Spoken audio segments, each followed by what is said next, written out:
तो हेलो दोस्तों, स्वागत है आप सबका सिविल संकल्प बाय साहू रोहित में। मैं आ गया हूँ फिर से एक नई वीडियो के साथ और आज हम करेंगे 72nd बीपीएससी का, जो अभी एक महीने बाद लगभग 20-25 दिन बाद है। उसका क्या 20-25 दिन का पैटर्न होना चाहिए, क्या तैयारी, क्या आपका स्ट्रेटजी होना चाहिए, और इसी के साथ जो 73rd के बच्चे हैं जो नेक्स्ट ईयर अटेम्प्ट करेंगे, जो भी फ्रेश माइंडसेट से तैयारी करना चाह रहे हैं, उसका क्या कंप्लीट स्ट्रेटजी होना चाहिए, उसके साथ शुरू करते। तो मैं रोहित कुमार साहू 70th बीपीएससी में सेलेक्टेड कैंडिडेट हूँ। तो चलिए इसी के साथ शुरुआत करते हैं। ये मेरा यूट्यूब चैनल सिविल संकल्प बाय साहू रोहित, इसको आप फॉलो कर सकते हैं और जितने भी मेरे नोट्स होंगे वो टेलीग्राम पे मिल जाएगा। टेलीग्राम का नाम भी सिविल संकल्प बाय साहू रोहित है, या @सिविल संकल्प बाय साहू रोहित में सब चीज स्मॉल में लिखेंगे आ जाएगा। तो चलिए स्टार्ट करते हैं। पहले हम 72nd का, फिर 73rd का देखेंगे और सब्जेक्ट वाइज देखेंगे क्या आपका प्रिपरेशन का प्लान हो सकता है। तो रोहित साहू में और 70th बीपीएससी में क्वालिफाइड हूँ। सबसे पहले तो 72nd के लिए देख लेते हैं। सबसे पहले तो एग्जाम का पैटर्न देखते हैं कि होता कैसे। कि 150 नंबर का क्वेश्चन होता है, जो 150 मार्क्स का क्वेश्चन 150 क्वेश्चन होता है, 150 मार्क्स का होता है, 2 घंटे का होता है और 0.33 माने 1/3 रॉन्ग क्वेश्चन होता है। इसी के साथ अभी अपडेट हुआ है ऑप्शन ई का खेल, जिसमें अगर आप क्वेश्चन अटेम्प्ट नहीं करते, अटेम्प्ट मान लीजिए आप नहीं कर रहे, तो आपको ई ऑप्शन पे गोला लगाना पड़ेगा। अब चलिए हम स्टार्ट करते हैं। सबसे पहला इसमें यह है कि ये 72nd और 73rd दोनों के लिए है कि पहले एग्जाम को समझते क्या है। सबसे पहले जनरल साइंस में हमारा फिजिक्स है, केमिस्ट्री है, बायोलॉजी है। साइंस एंड टेक का भी थोड़ा बहुत है, इसका ना के बराबर है, फिजिक्स केमिस्ट्री बायोलॉजी। इसमें 30 क्वेश्चन आते हैं, माने 25 से 30 के बीच में रेंज करता रहता है। अब इसके लिए क्या प्रिपरेशन स्ट्रेटेजी होगा मैं बताता हूँ। Next is current affair. Current affair में नेशनल करंट अफेयर पूछते हैं, इंटरनेशनल करंट अफेयर पूछते हैं और बिहार का अलग से करंट अफेयर पूछा जाता है, जिसमें 40 क्वेश्चन आता है। नेशनल प्लस इंटरनेशनल में 30 क्वेश्चन आते हैं और बिहार से 10 क्वेश्चन आता है, टोटल 40 क्वेश्चन आता है। इसके साथ ही modern history very very important, क्योंकि जो हमारा अभी क्या था, जनरल साइंस था और करंट अफेयर था, इन दोनों को मिला के 70 क्वेश्चन लगभग आते हैं। जो हमारा कोर सब्जेक्ट होता है हिस्ट्री, पॉलिटी, ज्योग्राफी, इन सब में सबसे ज्यादा वेटेज कौन रखता है, मॉडर्न हिस्ट्री। मॉडर्न हिस्ट्री अकेले 20 क्वेश्चन आता है। मॉडर्न हिस्ट्री में भी जो हमारा ये 1905 के बाद का कंसेप्ट है, जो कांग्रेस के फॉर्मेशन के बाद का कंसेप्ट है, गांधी जी का कंसेप्ट है, वहां से क्वेश्चन ज्यादा फॉर्म होता है। इंडियन नेशनल मूवमेंट से क्वेश्चन बनता है। उसके बाद नेक्स्ट इज एंशिएंट हिस्ट्री से 5 क्वेश्चन आते हैं हर साल, और मेडिवल हिस्ट्री से 5 क्वेश्चन आते हैं। तो हम इन दोनों को कंबाइन लेके चलेंगे। और इसके बाद ज्योग्राफी से, जो इंडिया का ज्योग्राफी प्लस बिहार का ज्योग्राफी मिला के 10 क्वेश्चन आता है। ये फिक्स नहीं है, 10 से 12, 8 से 9 ऐसे वेरी करता रहेगा। पॉलिटी से 15 क्वेश्चन आता है, इसका मतलब 14 से 16 के बीच में वेरी करेगा। बेसिक इकोनॉमी से ना 2 तरह के क्वेश्चन आता है, एक आता है बेसिक इकोनॉमी से और एक आता है करंट अफेयर में, जो बजट, सर्वे, इन सब से, जो जैसे पंचवर्षीय योजना, इन सब से क्वेश्चन आता है और ये जनरली 5 ही होता है। तो करंट अफेयर का तो हमने करंट अफेयर में जोड़ दिया था ना ऊपर। तो बेसिक इकोनॉमी से जनरली 5 क्वेश्चन आता है। मैथ और रीजनिंग मिला के 10 क्वेश्चन आता है। वो एक बहुत ही सिंपल मैथमेटिक्स, बहुत ही सिंपल रीजनिंग होता है। अगर आप पीवाईक्यू कर लेंगे तो भी हो जाएगा। बिहार स्पेशल से 10 क्वेश्चन आता है। अब ये मत बोल दीजिएगा कि बिहार स्पेशल बहुत आता है, वो करंट अफेयर को जोड़ के आता है, जिसको हमने अलग पोर्शन में रख दिया था। तो प्योर बिहार स्पेशल, जिसमें करंट अफेयर का मेंशन नहीं होता, वो 10 क्वेश्चन आता है। हिस्ट्री, ज्योग्राफी, पॉलिटी, इकोनॉमी, इन सब से मैं कह रहा हूँ। अब हम देखेंगे कि इन सब के लिए क्या पढ़ना चाहिए। तो सबसे पहला हमारा आता है साइंस। देखिए ये मैं बता रहा हूँ 72nd बीपीएससी के लिए, फिर इसके बाद 73rd का बताऊंगा। तो सबसे पहला आता है हमारा सब्जेक्ट कौन सा है, साइंस है। साइंस के लिए आपको कुछ नहीं करना, मेरे इसी यूट्यूब चैनल पे प्लेलिस्ट है, उस प्लेलिस्ट में 20 वीडियो है 8th, 9th और 10th क्लास का, उसमें कंप्लीट एनालिसिस कर रखा है एनसीईआरटी से। और उसी के साथ एक वीडियो और आएगा पीवाईक्यू का होगा, जिसमें 11th, 12th का जो एक्स्ट्रा कंसेप्ट है उन सबको क्लियर किया जाएगा। तो आपका इस 21 वीडियो से पूरा का पूरा साइंस हो जाएगा। इसका जो नोट्स है वो अच्छे तरीके से बना के हिंदी में, इंग्लिश में एकदम क्लियर नोट्स, कंसाइज नोट्स, बस आपको देखना है, वीडियो समझ में आ जाएगा, टेलीग्राम पे मिल जाएगा। तो साइंस यहाँ से कवर हो जाएगा।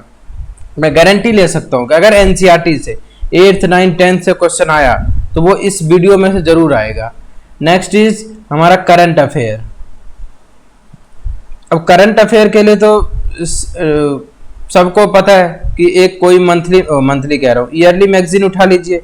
एक मैगजीन होगा इंडिया का, एक मैगजीन होगा बिहार का।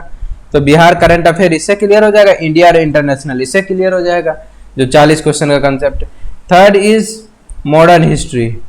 तो मॉडर्न हिस्ट्री में ये मैं 72 वाले के लिए बता रहा हूँ, क्योंकि चूंकि उस पर बहुत कम टाइम है, 1 महीने का टाइम है, तो वो बस रिवाइज करेंगे। मॉडर्न हिस्ट्री का हमारा जो भी आपका बेसिक नोट्स होगा उसका रिवीजन प्लस PYQ, जितनी ज्यादा बार मतलब अनलिमिटेड। PYQ का तो अनलिमिटेड है, लेकिन हाँ ये नहीं कि एकदम मतलब बैल की तरह आंख बंद करके रटे जा रहे, नहीं, एनालाइज करना है PYQ को। और PYQ कैसे एनालाइज करना है इसका एक वीडियो डाला हुआ है, एंशिएंट हिस्ट्री मेडिवल हिस्ट्री का वीडियो डाल रखा है। उसमें PYQ का सॉल्यूशन पे कम फोकस किया गया है और कैसे एनालाइज करना है, कैसे PYQ को टैकल करना है। मान लीजिए कोई क्वेश्चन आपको बिल्कुल नहीं आता, उसमें कैसे आप अपना खुरापाती दिमाग लगा सकते हैं, दिमाग लगाना भी है कि नहीं लगाना, कौन से क्वेश्चन को स्किप करना, ये सब जो है ना एक वीडियो में बता रखा हूँ, और धीरे धीरे वीडियो आता रहेगा PYQ के बेस पे। तो ये यहाँ से नोट्स प्लस रिवीजन PYQ आपका जो बुक है, जो भी बुक है उससे करिए। चौथा एंशिएंट प्लस मेडिवल, एक साथ में बोलूंगा इसका। तो इसका तो PYQ ही करना है लास्ट टाइम पे, और मैं वीडियो भी डाल चुका हूँ। उसके साथ ही एक नोट्स, जो इसका नोट्स है, आपके पास जो नोट्स है उसको रिवाइज कीजिए। मान लीजिए आपके पास नोट्स नहीं है, ऐसे केस में मैं एक यूट्यूब पे वीडियो डाल रहा हूँ, कल परसों एक वीडियो डालूंगा जिसमें मेरा अपना नोट्स होगा। बहुत मतलब एक इमेज है, एक इमेज के अंदर ही पूरा का पूरा चैप्टर कवर कर दिया गया है, मतलब मौर्यन चैप्टर पूरा का पूरा इमेज को, बस आपको इमेज को जूम करना है, इमेज को आप ऐसे जूम करेंगे और पढ़ते जाएंगे, आगे बढ़ते जाएंगे ऐसे। बस नोट्स आपको देखना होगा, वाह क्या नोट्स है ऐसे। तो अगर आपके पास नोट्स है तो कोई नहीं है, नहीं देखना, आप वीडियो देखिए, PYQ का नोट्स को रिवाइज करिए और PYQ करिए। उसके बाद हमारा कौन सा है, एक मिनट, ज्योग्राफी। ये 72 BPSC वालों के लिए है कि ज्योग्राफी को भी, चूंकि बिहार BPSC में इंडियन ज्योग्राफी आता है और फिजिकल ज्योग्राफी बहुत कम आता है और बिहार ज्योग्राफी आता है, तो इसके लिए बेस्ट है PYQ करिए। उसमें मेंशन है, मान लीजिए कोई दे रखा है कि ये फलना जगह कहाँ पे है या किस झील पे है, ऑप्शन में 4 झील दे रखा है, तो आपको चारों झील के बारे में पढ़ना है, कौन सा लेक कहाँ पे है, किस नदी से निकलता है, इस तरीके से। तो जब मैं PYQ कराऊंगा ना तो आपको क्लियर हो जाएगा, लेकिन जब तक PYQ नहीं करवा रहा हूँ, वीडियो नहीं आ रहा है, आपको खुद से करना है। छठा कौन सा पोर्शन है, पॉलिटी के लिए भी वैसे तो लक्ष्मीकांत पढ़ना होता है, पर लास्ट टाइम पे PYQ प्लस PYQ से रिलेटेड थीम। मान लीजिए आपने PYQ में फंडामेंटल राइट पढ़ा है, तो पूरा फंडामेंटल राइट वहीं याद कर लीजिए, क्या जा रहा है, फंडामेंटल ड्यूटी का एक क्वेश्चन है, पूरा फंडामेंटल ड्यूटी वहीं पढ़ दीजिए। तो इस तरीके से करना है, मतलब एक थीम अगर आप PYQ में है, एक क्वेश्चन है, तो पूरे थीम को वहीं क्लियर कर दीजिए। मान लीजिए नेक्स्ट क्वेश्चन दोबारा से अगर फंडामेंटल राइट का है, तब दोबारा पढ़ने की जरूरत थोड़ी ना है, तब तो आप पहले से ही पढ़ चुके हैं, बस एक बार क्वेश्चन अटेम्प्ट करना, आगे बढ़ना है। तो इस तरीके से पॉलिटी का PYQ करना है। उसके बाद हमारा आता है मैथ रीजनिंग, बेसिक इकोनॉमी और मैथ रीजनिंग। तब देखिए 7 बेसिक इकोनॉमी का भी सेम पॉलिटी जैसा ही होगा। मान लीजिए आपने क्वेश्चन इन्फ्लेशन पे देखा है PYQ में, तो पूरा का पूरा इन्फ्लेशन अपने नोट से कंप्लीट कर दीजिए, खत्म। उसके बाद अगर इन्फ्लेशन पे क्वेश्चन आएगा तो आप उसको इजीली टैकल कर सकते हैं। नेक्स्ट इज मैथ के लिए भी PYQ 80 to 90% question ditto same to same आता है मैथ से, आपको PYQ पे कंट्रोल करना है। नेक्स्ट इज बिहार स्पेशल का भी मैं एक यूट्यूब पे शॉर्ट्स वीडियो में बताया था कि लगभग 80% क्वेश्चन सेम टू सेम आता है। अगर पूछा है कि गांधी जी को किसने बचाया था चंपारण सत्याग्रह में, जो भी बतख मियाँ है, तो वो क्वेश्चन कई बार आ चुका है। तो बिहार स्पेशल के लिए भी PYQ। तो अगर हम यहाँ से हम एक कहते हैं समझे कि क्या ज़्यादा इम्पोर्टेंट है, अगर इस पूरे को हम समरी निकालें, तो अगर मैं पूरे 72 BPSC के लिए अगर सारांश बताऊं, समरी बताऊं, तो आपको PYQ को मतलब ऐसे सर पे रखिए और भगवान मान लीजिए कि PYQ करना ही करना, और 1-2 बार, जैसे आप रोज सुबह उठते पूजा पाठ करते हो, इस तरह PYQ रोज करना है, एक डेडिकेटेड टाइम दे करना है। उसके अलावा जिस सब्जेक्ट में मैंने कहा था कि ये नोट्स करना है, ये वीडियो देखना, वो करते रहिए। लेकिन अगर मान लीजिए सब्सिडरी छूट गया, आपका नोट छूट गया, वीडियो छूट गया, कुछ भी छूट, PYQ नहीं छूटना चाहिए, और उसके साथ करंट अफेयर बिल्कुल नहीं। PYQ से सब कवर हो जाएगा, करंट अफेयर नहीं होगा, उसको अलग से करना पड़ेगा। ये हमारा 70 सेकंड का कंप्लीट स्ट्रेटेजी खत्म होता है। 1 महीने के अंदर आप इस पोजीशन में जरूर आ जाएंगे। हाँ, अगर कोई बिल्कुल ही मतलब जीरो है और 70 सेकंड देना चाहता है तो फिर वो 1 महीने में ऐसे कवर नहीं कर पाएगा। फिर ऐसे लास्ट में आके बोलना कि सर आपने कहा था 1 महीने में हो जाएगा, नहीं हुआ, नहीं। तो इस तरीके से स्ट्रेटेजी, हाँ आप 1 महीने में अच्छी पोजीशन में आ सकते हैं, इसकी गारंटी मैं ले सकता हूँ। नेक्स्ट हम चलते हैं और हम करेंगे 73rd जो एस्पिरेंट है, 73rd जो एग्जाम देंगे, जो अभी अभी न्यू है, जिसका नोट्स ये सब बनाना है, उसके लिए देखते क्या करना है। तो अगर 73rd की बात की जाए तो मैं हर सब्जेक्ट का बेसिक बता दूंगा क्या करना है। पहला साइंस, साइंस में NCERT करना है 8th 9th 10th। आपका मन है आप बुक से करिए या फिर मेरे वीडियो से करिए। वीडियो के साथ नोट्स मिल जाएगा टेलीग्राम पे, बहुत ही कंसाइज, बहुत ही प्रिसाइज, बहुत अच्छा नोट्स है, बस एक बार देखना है, खुद समझ में आ जाएगा। सेकंड, करंट अफेयर के लिए अभी से आपको सिर्फ और सिर्फ न्यूज़पेपर पढ़ना है। न्यूज़पेपर अगर इंग्लिश मीडियम है तो इंडियन एक्सप्रेस, हिंदी मीडियम है तो बहुत ही अच्छा तरीका है, आजकल चैट जीपीटी का जमाना आ गया है, इंडियन एक्सप्रेस ही पढ़िए। लेकिन करना क्या है, उस आप जिस पेज पे इंपॉर्टेंट आर्टिकल्स है उसका स्क्रीनशॉट लेना है और उसको चैट जीपीटी पे डालना है और सुना देना गया, इसका हिंदी करो जल्दी, एकदम बढ़िया बीपीएससी की तैयारी करो, हिंदी मीडियम में ट्रांसलेट करो फटाक से, हिंदी मीडियम में ट्रांसलेट कर देगा। कुछ भी दिक्कत हो, इतना छोटा क्यों बनाया, डिटेल में ट्रांसलेट कर, अच्छे से ट्रांसलेट कर, एक एक वर्ड के साथ ट्रांसलेट कर, ऐसे चैट जीपीटी को बोलना है तो बढ़िया ट्रांसलेट करके देगा। मैंने खुद बहुत सारे हिंदी मीडियम के जो कैंडिडेट है मैंने उनको बताया, उनको बहुत हेल्प मिलती है। अगर आपको ऐसे ट्रांसलेट नहीं करना तो जो दैनिक भास्कर का न्यूज आता है, जो वो हिंदुस्तान टाइम्स है, वो पढ़ सकते हो। इसके साथ ही हाँ, ईयरली मंथली मैगजीन नहीं करना, मंथली मैगजीन नहीं करना, आपको बस पेपर पढ़ते रहना रोज। हाँ, ये रोज पढ़ना है और उसके साथ लास्ट में जाके ईयरली मैगजीन आएगा, ईयरली मैगजीन आएगा। और अगर कोई पेपर नहीं पढ़ रहा तब उसे मंथली मैगजीन करना, जो प्रतियोगिता दर्पण हो गया या किसी कोचिंग का मंथली मैगजीन है वो कर सकता है। तो ये 2 चीज है, अगर पेपर पढ़ रहे तो मंथली मैगजीन मत करिए, अगर मंथली मैगजीन पढ़ रहे तो पेपर मत पढ़िए, लेकिन दोनों को ही लास्ट में ईयरली मैगजीन करना बहुत जरूरी है पेपर से पहले। ये हो जाएगा करंट अफेयर का, हिंदी इंग्लिश सबका बता दिया हूँ, चैट जीपीटी का यूज करना बता दिया हूँ। तीसरा हमारा आता है मॉडर्न हिस्ट्री का, मोड हिस्ट्री का। अब मोड हिस्ट्री का क्या है, मॉडर्न हिस्ट्री में आप स्पेक्ट्रम पढ़ेंगे, हिंदी हो या इंग्लिश कोई मतलब नहीं, स्पेक्ट्रम पढ़ेंगे। करना क्या है, स्पेक्ट्रम का क्रिस्प कंसाइज नोट्स बनाना है, लेकिन ध्यान रहे 1 रीडिंग 2 रीडिंग तो बुक से ही करना है। जब आप तीसरी रीडिंग कर रहे होंगे ना, तब जाके ये नोट्स का प्रोसेस चालू होगा। ये नहीं एकदम जोश में आकर पहले ही रीडिंग में नोट्स बना दिया। पहले रीडिंग में नोट्स बनाएंगे तो बहुत अच्छी बात है, कॉन्ग्रेचुलेशंस, आप दूसरा स्पेक्ट्रम छाप चुके हैं। बस पब्लिकेशन ढूंढना है और बुक छाप देना है। तो बस जितना मोटा स्पेक्ट्रम है उससे ज़्यादा मोटा नोटबुक आपका बन जाएगा।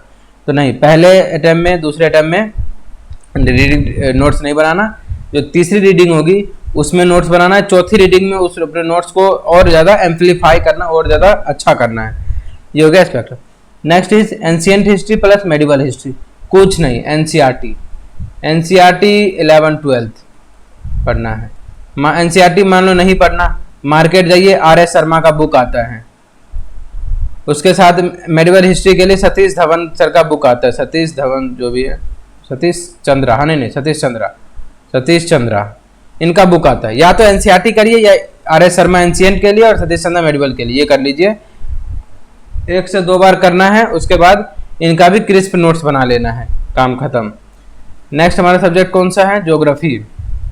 जी हाँ, ज्योग्राफी के लिए रामबाण एकदम ब्रह्मास्त्र, एनसीईआरटी 11 12th खत्म, कोई दिक्कत नहीं, कुछ नहीं करना, बार बार रिवाइज करिए और लास्ट में शॉर्ट नोट्स बनाना। शॉर्ट नोट्स को मैं पहले बता चुका हूँ, पहली रीडिंग में नहीं बनाना, दूसरी रीडिंग में नहीं बनाना, तीसरी रीडिंग में बनाना है। अगर पहली रीडिंग में बना लिया, दूसरी रीडिंग में बना लिया तो कंग्रेचुलेशंस, दूसरा एनसीईआरटी आप छाप चुके हैं।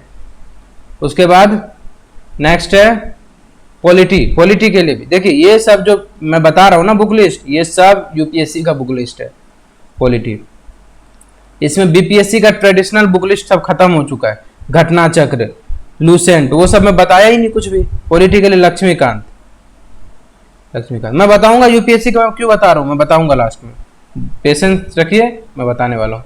लक्ष्मीकांत का भी सेम, कोई बोलेगा कि लक्ष्मीकांत पहले से ही नोट्स है, छोटा सा क्रिस्प नोट्स है, उसका क्या नोट्स बना, अरे बना लो ना।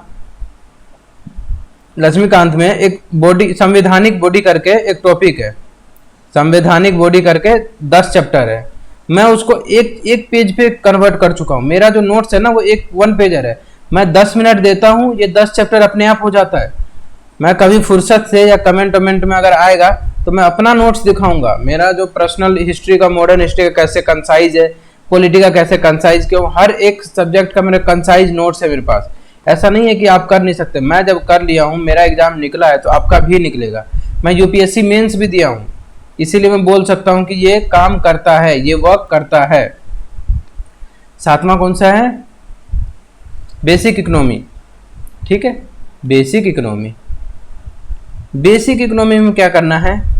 बेसिक इकोनॉमी के लिए सबसे पहले तो मतलब ऐसे आप ये मान सकते हैं कि चैट जीपीटी का यूज करिए। कैसे, मैं बताता हूँ। चैट जीपीटी में सिंपल सर्च करना है, list of important topic for economy for BPSC. तो वो ना बीपीएससी यूपीएससी में ना इकोनॉमी में अंतर है, वो इंपॉर्टेंट टॉपिक बताएगा। करना कुछ नहीं, उस इंपॉर्टेंट टॉपिक को यूट्यूब पे सर्च करना है, यूट्यूब पे सर्च करते टाइम लास्ट में बीपीएससी जरूर डालना है या यूपीएससी डाल देना है और आराम से उसका नोट्स बना लेना है। क्रिस्प एंड कंसाइज है। मान लीजिए इन्फ्लेशन टॉपिक है, इन्फ्लेशन में क्या होता है, पैसा गिरता है बढ़ता है, उस टाइम पे एक्सपोर्ट इम्पोर्ट का क्या लफड़ा होता है, जो भी जैसा भी है, सरकार क्या करती है, आरबीआई क्या करती है, सबका एक कंसाइज नोट्स बना लेना हर एक टॉपिक पे और उसको मल्टीपल टाइम रिवाइज करते रहना है। या फिर इस इकोनॉमी के केस में घटना चक्र हेल्प करेगा। घटना चक्र में अगर इकोनॉमी दे रखा है अच्छे से तो बस उसको पढ़ लेना है, उससे क्रिस्प एंड कंसाइज नोट्स बना लेना है। नेक्स्ट इज 7वां मैथ एंड रीजनिंग और बिहार स्पेशल। तो मैथ एंड रीजनिंग के लिए तो कोई दिक्कत नहीं है, मैथ एंड रीजनिंग कुछ नहीं करना, जो भी मतलब ऐसे पीवाईक्यू उठाना है, क्वेश्चन देखना है, उसको लिस्ट करना है कि ये क्वेश्चन इस टॉपिक से आया है, ये क्वेश्चन प्रॉफिट एंड लॉस से है, ये क्वेश्चन परसेंटेज से है, और वो सारे लिस्ट को यूट्यूब पे डालना है और उसके आगे एसएससी लिखना है। एसएससी, मैं बहुत अच्छी बात बता रहा हूँ, ध्यान सुनिए। मैथ एंड रीजनिंग के लिए क्या करना है, पीवाईक्यू उठाना है, वहां से टॉपिक का लिस्टिंग करना है और उस टॉपिक को यूट्यूब पे डालना है और उसके आगे एसएससी लिखना है। तो जो एसएससी के जो बच्चे जिस तरीके से पढ़ाई करते हैं ना, उनका मैथ और रीजनिंग अच्छा होता है। उस तरीके से अगर आप कवर कर लेंगे 10 में से 10 क्वेश्चन सही होगा। और नेक्स्ट हमारा लास्ट है बिहार स्पेशल। तो बिहार स्पेशल के लिए कुछ नहीं, मार्केट से एक बुक उठा लीजिए, कोई सा भी अगर पतला सा एकदम बेसिक कोई सा भी किताब। मिनट चार्ज डाउन हो गया। बिहार स्पेशल कोई सा भी बुक उठा लीजिए पतला सा, किसी पब्लिकेशन का, एडिटोरिया हो गया या फिर जो बीसीडब्ल्यू का हो गया या फिर और भी कोई पब्लिकेशन है, और उससे एक बार पढ़ के 2 बार 3 बार पढ़ के उसका भी क्रिस्प नोट्स बना लेना है। और क्रिस्प नोट्स बनाने के लिए आजकल खुद से मेहनत करो, चैट जीपीटी का यूज करो, एआई बहुत सारे हैं। एक ऐसे ही एआई है नोटबुक एलएम करके, बस इसको एक बार एक्सप्लोर करके देखना, यूट्यूब पे देखना क्या होता है। तो ये हो गया पूरा का पूरा 73rd बीपीएससी के लिए। मतलब उसका बस कहने का मतलब इतना है कि 1 से 2 रीडिंग तो आपको हर सब्जेक्ट करना होगा। लास्ट में फिर वो जो है नोट्स मेकिंग होगा, नोट्स मेकिंग, और इस पूरे प्रोसेस में पीवाईक्यू चलता रहेगा। ये गलती मत करना कि एक बार पढ़ लिया, दूसरी बार पढ़ लिया, नोट्स बना लिया, अब पीवाईक्यू करूँ एकदम बैठ के थाल में सजा के, नहीं। पीवाईक्यू हर एक दिन चलता रहेगा। मतलब आप पूरे प्रोसेस में जो गलती कर रहे हैं ना, वो क्लियर आपको समझ में आएगा कि ये गलती हो रही है मेरे से, ये गलती हो रही है। तो पीवाईक्यू हर एक दिन, हर एक सेकंड, मतलब अच्छे से, मतलब उसको अपने अंदर एक तरह समा लेना है पीवाईक्यू को। अब एक कंसेप्ट यहाँ पे आता है कि मैंने इसमें भी एक भी जगह ये कोर बीपीएससी का स्टडी मटेरियल नहीं बताया, घटना चक्र, लूसेंट, सब यूपीएससी की बताया। अब जो है ना BPSC is equal to UPSC 4 साल पहले, ये फॉर्मूला दिमाग में रख लेना है। मतलब यूपीएससी आज से 3-4 साल पहले जो था वो अब बीपीएससी बन चुका है। अगर यूपीएससी आज अपना पैटर्न चेंज कर रहा है तो 4 साल बाद बीपीएससी भी पैटर्न चेंज करेगा। तो इसका मतलब जो यूपीएससी 2021-22 में था वैसा बीपीएससी अब क्वेश्चन पूछने लग गया। तो अगर बीपीएससी यूपीएससी का जैसा क्वेश्चन पूछने लगा तो इसलिए फैक्चुअल नहीं पूछेगा, वो वन वर्ड नहीं पूछेगा। और अगर फैक्चुअल वन वर्ड है तो वो इन्हीं सब में से रहेगा, जो मैं इतने सारे लिस्टिंग किया इन्हीं सब में से फैक्चुअल वन वर्ड रहेगा। तो इसीलिए जो भी घटना चक्री और लुसेंट में क्या है, कंसेप्चुअल अंडरस्टैंडिंग कम है। अगर आप 70वीं 71वीं इसका 70वीं में भी जो री एग्जाम हुआ था 71वीं, इसका क्वेश्चन पेपर देखेंगे आपको समझ आएगा कि अब एनालिटिकल क्वेश्चन पूछा जा रहा है, अब डिस्क्रिप्टिव क्वेश्चन पूछा जा रहा है, फैक्चुअल क्वेश्चन की वेटेज कम होता जा रहा है। तो इसलिए आपको अपनी तैयारी को भी उसके अकॉर्डिंग मोल्ड करना पड़ेगा, आपको पूरे प्रिपरेशन को उसके अकॉर्डिंग घुमाना पड़ेगा। तो ये हमारा पूरा स्ट्रेटेजी 72nd और 73rd वालों के लिए खत्म होता है। तो अगर ये वीडियो पसंद आया तो हमारा चैनल सिविल संकल्प बाय साहू रोहित, इसको आप सब्सक्राइब करें, वीडियो को शेयर करें, अपने ग्रुप में वीडियो को भेजें। बाकी जो एस्पिरेंट है, न्यू एस्पिरेंट है, पुराने कैंडिडेट है, उन सब के जो स्टूडेंट है उन सबको वीडियो भेजें। क्योंकि मेरा एग्जाम निकल चुका है तो मैं जो भी बता रहा हूँ एक ऑथेंटिसिटी के साथ बता रहा हूँ। अगर मेरा जो भी बताया गलत जाता है तो उसकी रिस्पॉन्सिबिलिटी मैं खुद लूँगा। तो इसी पॉजिटिवनेस के साथ ये रहा मेरा यूट्यूब चैनल। और अगर जो भी नोट्स मेरे पूरे चैनल पे जो भी नोट्स है वो सिर्फ और सिर्फ टेलीग्राम पे मिलेगा। आना है टेलीग्राम पे, नोट्स डाउनलोड करना है, पढ़ना है, सब कुछ टेलीग्राम पे मिलेगा। तो चलिए इन्हीं के साथ वीडियो को समाप्त करते हैं। खुश रहिए, मस्त रहिए, बाय बाय।